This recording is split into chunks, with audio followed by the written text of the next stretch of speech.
Hello, my name is Shamaya Sly, and my speech will be on how love is a drug. My audience is Bridget Davis, Kanisha Golden, Hey y'all. and Naya Campbell.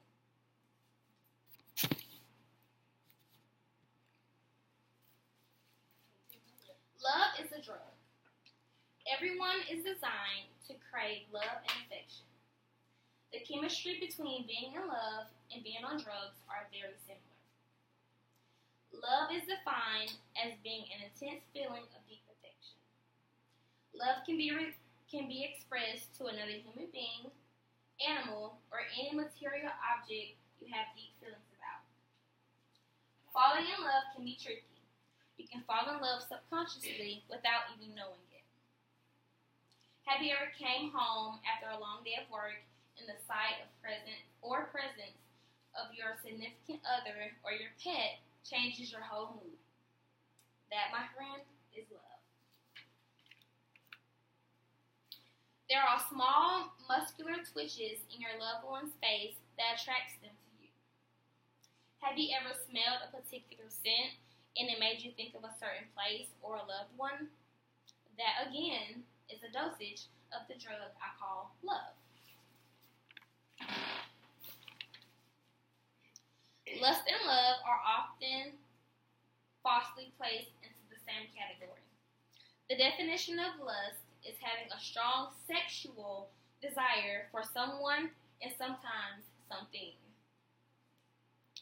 But you have to remember, lust is only temporary. However, with these two feelings being completely different, after a certain amount of time, lust can turn into love. Short-term relationships often feed off of lust and not love.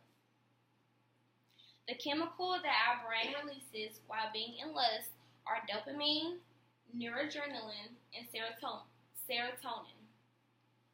Dopamine gives you that head rush. It gives you the feeling of being high. You may even feel this after eating a large amount of sugar. Noradrenaline is exactly what it sounds like, an adrenaline rush. It gives you the physical feeling of love or nervousness. Your heart may be racing, your palms may be sweating, and you may feel butterflies in your stomach. Serotonin is the chemical of mood balance. Serotonin gives you the feeling of obsession and the reason you may lose sleep over someone.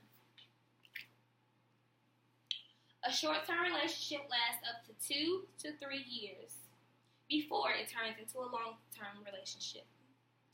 Once you hit the long-term relationship standpoint, your body becomes immune to those three drugs: dopamine, noradrenaline, and serotonin.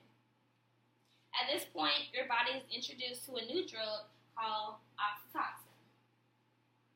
Oxytocin is not just expressed to or between your significant other, but between a mother and her child.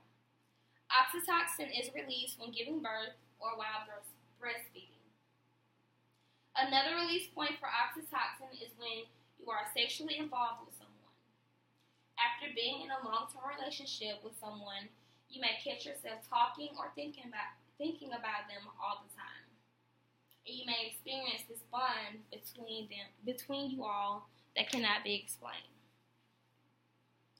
Being in love and being on drugs are equal because the same chemicals that are released by being in love are the same chemicals that are released while you're doing drugs.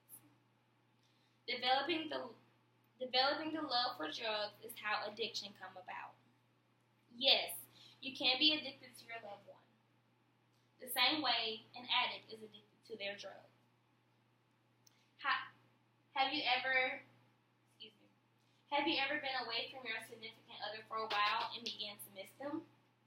And that one phone call or that one text message brightens up your day? That, my friend, is addiction. Just as when a drug addict misses a dosage of their drug. Now that I have informed you on how love is a drug, I will tell you a way to bring back those chemicals that were used in your short-term relationship into your long-term relationship or your marriage. Getting married, buying a house, or having children will bring a new aspect to love. It basically gives you a new start of being in love.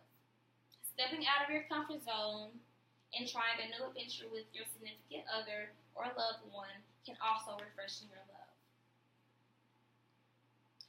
By now, you should know what happens in a short-term relationship and a long-term relationship, how lust and love differs, and how to put a new flame to an old candle.